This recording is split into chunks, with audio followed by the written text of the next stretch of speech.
हमारे सामने दुबई।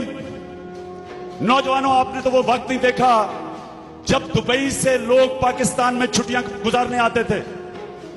जब दुबई का जो रूलर था शेख जाहिद, वो जब इस्लामाबाद आता था तो उसको डिप्टी कमिश्नर रिसीव करने आता था।